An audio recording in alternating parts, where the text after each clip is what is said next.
My mother didn't even pause her carving knife when she said it. Your sister's family will always come first. You are always last. My father nodded as if it were weather, not a verdict.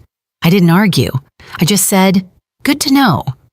That was the moment I stopped waiting for a place at their table. I pulled my money back, my time back, my plans back. Separate life, separate future. And just when the silence between us finally felt clean, the family emergency hit them harder than any of us expected. They came to my door together, and they thought I would open it. But I grew up in a house where the walls carried a quiet ranking system. You could hear it in the way footsteps changed depending on who walked in or how conversations rose when Lila entered and thinned out when I did. No one said it outright back then. They didn't have to. The hierarchy lived in the small things. When Lila turned 16, the whole driveway glowed. My parents had parked a new car under the streetlight, the paint catching every shimmer. They stood beside it, waiting with a camera. I watched from the upstairs window as they handed her the keys, my mother's voice sharp with pride. Your future is worth investing in, she said. 6 months later, on my 16th birthday, the kitchen light hummed over a small cake. No candles, no surprise waiting outside, just my father sliding a simple card across the counter. We're proud of you, it said in printed letters. I smiled anyway. I knew the script. Lila got the spotlight. I got the quiet nod. College followed the same pattern. Lila received checks for tuition, for books, for the apartment near her campus. I got a lecture about responsibility and the satisfaction of earning my way. You're independent, my mother said, as if it were a flaw I'd chosen. You manage fine. So I did. I stocked shelves in the early morning, wrote code for small freelance projects at night, and saved every spare dollar for community college. During my last shift at the grocery store before fall semester, I remember looking at the break room fridge. Someone had taped a picture of their family vacation on it. Beaches, umbrellas, arms thrown over shoulders. It struck me, Lila had albums full of those moments. I didn't have a single family photo after age 13 where I wasn't standing on the edge of the frame. Graduation day for my associate degree came and went. My parents were out of town that weekend for Lila's baby shower. I crossed the stage alone, my name echoing in a hall of strangers. Afterward, I called home. My mother answered between errands. That's wonderful, honey, she said. But Lila's contractions started early, and we're helping her organize the hospital bag.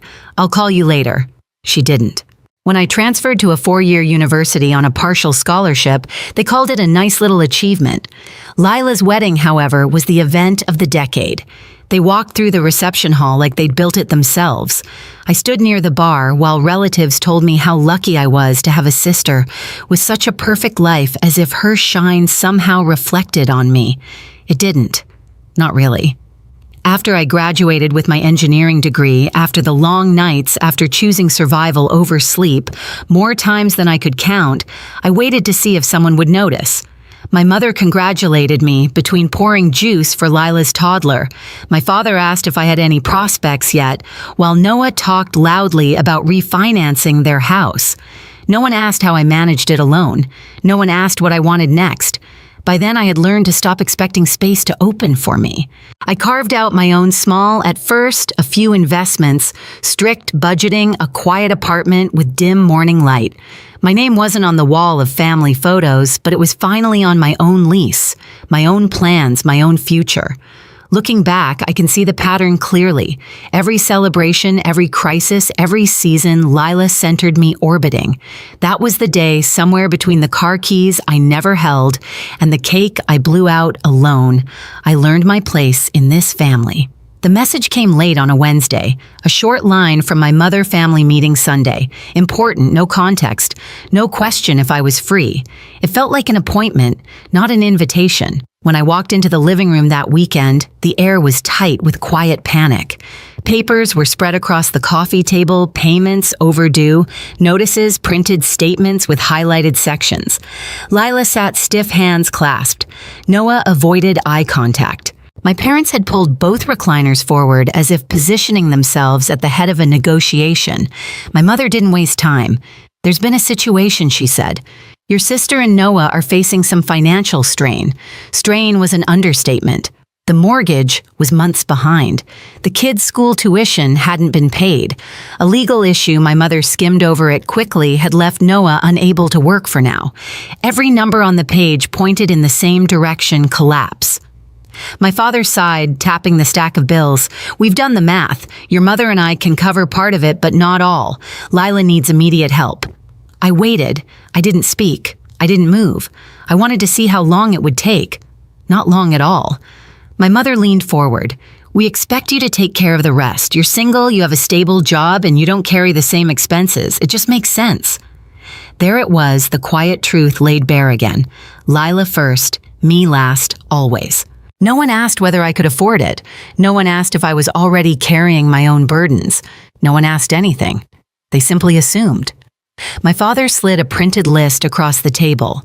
"This is what we need covered immediately. Mortgage catch-up, tuition payment, retainer for legal fees, monthly estimates highlighted in yellow, expected, assigned, mine." Lila whispered, "We really need you, Carenza." As if need itself was a currency I owed. The room blurred in soft edges, the ticking clock, the faint hum of the refrigerator, the weight of years pressing on the same bruise. I didn't argue. I didn't explain. I just looked at the numbers, then at them, and let the silence settle. They expected me to pay. I only said, "I'll need 24 hours. The drive home was strangely quiet. No music, no podcasts, just the low hum of my old car and the echo of my mother's voice circling back in perfect clarity. "You're always last." It had been said in passing, tossed across a dinner table like a napkin, but it lived deep in the walls of our house, in the pattern of every choice they'd ever made. That truth had finally spoken itself aloud, and now they wanted me to forget it because they needed something. I parked, locked the door behind me, and stood in the stillness of my apartment. Clean, sparse, a place built by my own hands, my own money, my own choices. For years, I had carried their expectations, quietly accommodating them without protest because resistance felt pointless. But the silence now felt different, charged, clear. I opened my laptop. First, accounts. Checking savings investment portfolios. The numbers didn't surprise me. I'd memorized them the way some people memorize birthdays. Years of controlled spending, strict budgets, automatic deposits into long-term funds. I lived like someone who always expected the world to forget her, and that discipline had built a foundation no one in my family knew existed. My fingers moved steadily. I separated everything. New folders, new labels, personal, private, secure. Then I pulled up statements, months, then years, then the whole archive. I dragged them into a fresh folder on my desktop. Independent was what I named it. It felt accurate. On the other side of the room, Ava set down a bag of takeout. She didn't speak. She didn't ask. She just watched me the way she always did, quietly, without assumption. When she finally crossed the room, she placed her hand on the back of my chair. "You're not choosing against them," she said. "You're choosing for yourself." I didn't answer, but the words settled in my spine like alignment. I opened a spreadsheet next. Columns, formulas, projections. I mapped out exactly what they had asked of me: mortgage, catch-up, school tuition, legal retainer, estimated monthly overflow. Numbers don't lie. And these numbers were not a request. They were a restructuring of my life to save someone else's. For years, they'd dressed it as love, responsibility, family duty. But I had been paying full price for a place I was never allowed to sit. The cursor blinked. I added another column. Terms. If I helped, and I wasn't sure I would, it would not be the way they expected. Not charity, not sacrifice, not the old cycle where pain was the price of belonging. I drafted the framework slowly, a loan with interest, a 5-year repayment plan, mandatory financial counseling, mandatory family therapy, written acknowledgement of the favoritism I had lived under for nearly 3 decades, a new structure for every future request written, proposals, clear limits, no guilt. Each condition was clean, neutral, administrative, nothing vengeful, everything fair. I printed the draft and set it aside. Then I reached for the next layer of the plan boundaries. I scrolled through my banking apps and removed every auto payment connected to family expenses, old holiday contributions, split purchases for Lila's kids, a streaming subscription my parents never reimbursed me for. Small things but symbolic. Quiet leaks I'd allowed for years. Delete, delete, delete. Each confirmation screen felt like a stone lifted off my chest. I went to my email next, typed a short message, saved it as a draft. If things escalated, I'd send it without hesitation. Simple, firm. I will not assume responsibility for decisions I did not make. My apartment was silent except for the soft hum of the heater kicking on. Ava sat on the couch now, legs folded beneath her, watching me without interrupting. There was no pity in her eyes.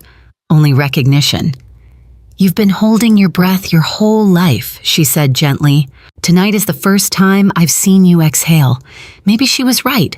My shoulders felt lower, my jaw unclenched.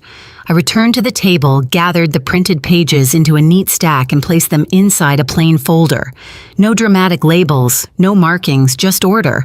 I imagined the scene tomorrow, my parents leaning forward, Lila wringing her hands, Noah rehearsing justifications, all of them assuming my 24 hours were spent finding a painless way to give them everything.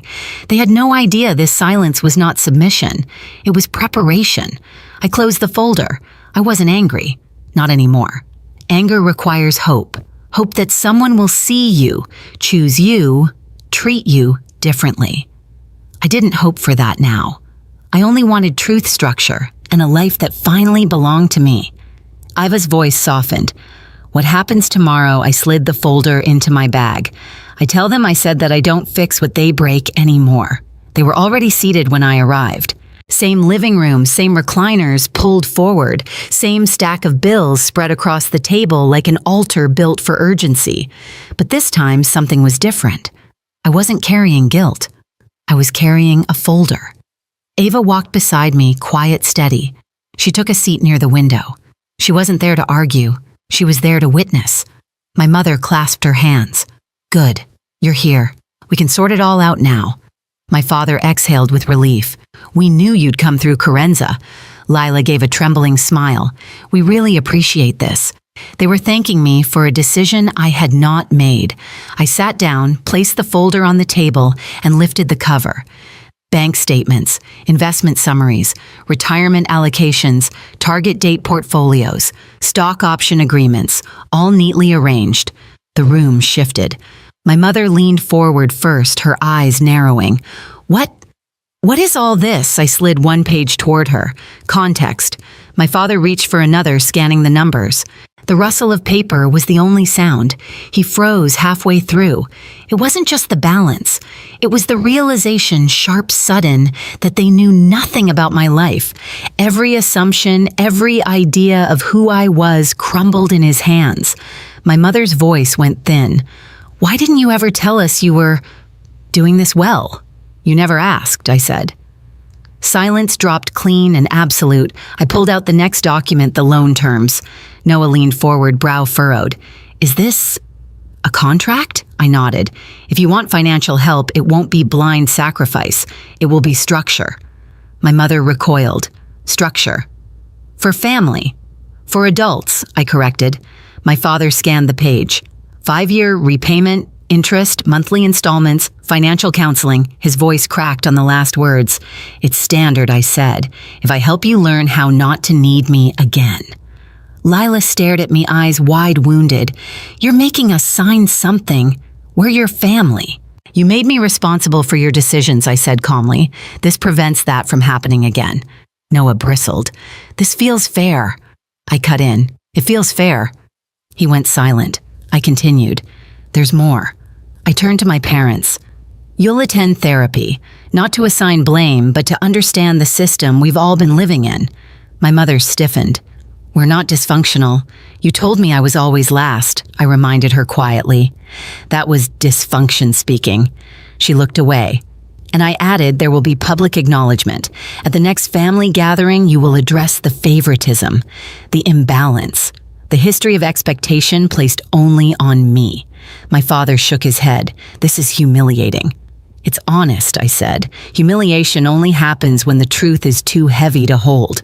The room tightened around us, everyone suddenly smaller in their chairs. Finally, I pushed the last document toward them. This is what you asked from me.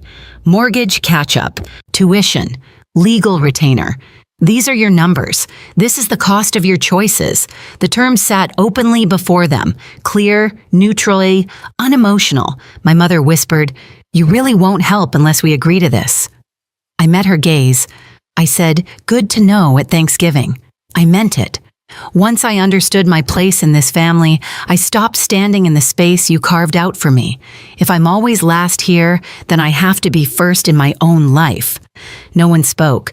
I reached into the folder one more time and placed a pen on top of the contract.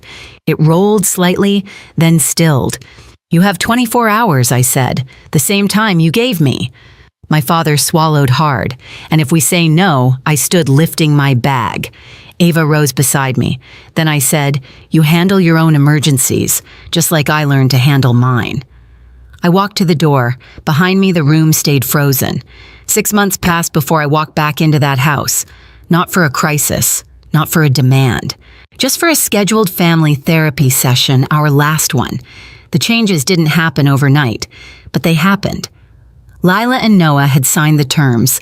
Every installment of the loan arrived on the same day each month, transferred cleanly without excuses.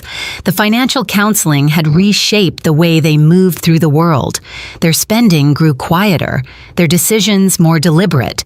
They no longer spoke as if their needs were gravity. Everyone else must orbit. My parents changed too, though their changes came slowly like thawing ground. In therapy, Dr. Miriam guided them toward words they had spent years avoiding. Patterns, imbalance, expectations, truths spoken without flinching.